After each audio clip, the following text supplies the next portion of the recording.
ಕರ್ನಾಟಕ ಲೋಕಾಯುಕ್ತ ನ್ಯಾಯಮೂರ್ತಿ ಬಿಎಸ್ ಪಾಟೀಲ ವಿಜಯಪುರದ ಜಿಲ್ಲಾ ಪಂಚಾಯತ್ ಸಭಾಂಗಣದಲ್ಲಿ ನಿನ್ನೆ ಪ್ರಗತಿ ಪರಿಶೀಲನಾ ಸಭೆ ನಡೆಸಿದರು.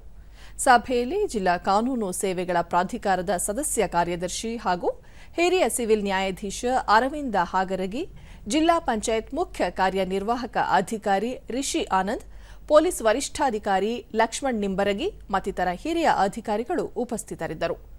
ಜಿಲ್ಲೆಯಲ್ಲಿ ಶೇಕಡಾ 70ರಷ್ಟು ರೈತರು ತೊಗರಿ ಬೆಳೆಯುತ್ತಿದ್ದಾರೆ.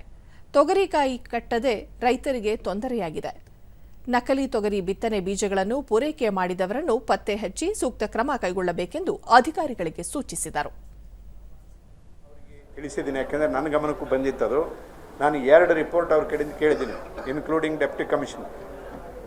ಏನು ಯಾರು ಫೇಕ್ ಸೀಡ್ಸನ್ನು ಕೊಟ್ಟರು, ಯಾರಿಂದ ಬಂತದು, ಯಾವ ಕಾರ್ಪೊರೇಷನಿಂದ ಬಂತ, ಸೀಡ್ಸ್ ಕಾರ್ಪೊರೇಷನಿಂದ ಬಂತ, ಬೇರೆ ಯಾವ ಆರ್ಗನೈಸೇಷನಿಂದ ಬಂತು, ಅದನ್ನು ಸಪ್ಲೈ ಮಾಡಿದಂತಹ ಆ ವ್ಯಕ್ತಿ ಯಾರು ಪುಣ್ಯಾತ್ಮ, ಅವ್ರನ್ನೆಲ್ಲ ಐಡೆಂಟಿಫೈ ಮಾಡ್ರಿ. ಬಳಿಕ ಸುದ್ದಿಗಾರರೊಂದಿಗೆ ಅವರು ನಕಲಿ ಬೀಜಗಳನ್ನು ಪೂರೈಕೆ ಮಾಡಿದವರನ್ನು ಪತ್ತೆ ಹಚ್ಚಿ ಸೂಕ್ತ ಕ್ರಮ ಕೈಗೊಂಡು ವರದಿ ನೀಡಲು ಜಿಲ್ಲಾಧಿಕಾರಿಗಳಿಗೆ ಸೂಚಿಸಲಾಗಿದೆ.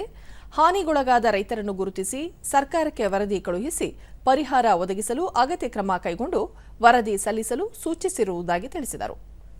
ಅದರ ಬಗ್ಗೆನೂ ಕೂಡ ರಿಪೋರ್ಟ್ ಕೊಡಿ. ಅವರು ಹೇಳಿದ್ದಾರೆ, ಯಾವ್ಯಾವ ರೈತರಿಗೆ ಆ ಥರದ್ದು ತೊಂದರೆ ಆಗಿದೆ ಅನ್ನೋದು ನಾವು ಪತ್ತೆ ಹಚ್ತೀವಿ, ಸರ್ಕಾರಕ್ಕೆ ಬರೆದು ಅವರಿಗೆ ಸವಲತ್ತು ಒದಗಿಸಲಿಕ್ಕೆ ಅವಶ್ಯಕ ಕ್ರಮ ಕೈಗೊಳ್ತೀವಿ ಅಂತ ಡೆಪ್ಟಿ ಕಮಿಷನರ್ ಹೇಳಿದ್ದಾರೆ. ಅವರಿಬ್ಬರಿಂದನೂ ರಿಪೋರ್ಟ್ ಕೇಳಿದ್ದೀನಿ. ಈಗ ಇಬ್ಬರು ಕಡೆಯಿಂದ ರಿಪೋರ್ಟ್ ತೊಗೊಂಡು ಮುಂದಿನ ಆದೇಶ, ಮುಂದಿನ ಪ್ರೋಸೆಸ್ಸು, ಇವರಿಬ್ಬರನ್ನ ಪಾರ್ಟಿ ಮಾಡೋದಿಲ್ಲ, ಇವನ್ ಸ್ಟೇಟ್ ಲೆವೆಲ್ ಆಫೀಸರ್ಸು ಪಾರ್ಟಿ ಮಾಡ್ತೀವಿ. ನಮ್ಮ ಜಿಲ್ಲೆಯಲ್ಲಿ ಹೀಗಾದಂಥ ರೈತರಿಗೆ ಏನೇನು ಪರಿಹಾರ ಕೊಟ್ಟಿದ್ದೀರಿ ನೀವು ಅನ್ನೋದನ್ನು ರಿಪೋರ್ಟ್ ಕೊಡಂತ ಹೇಳಿದ್ರು.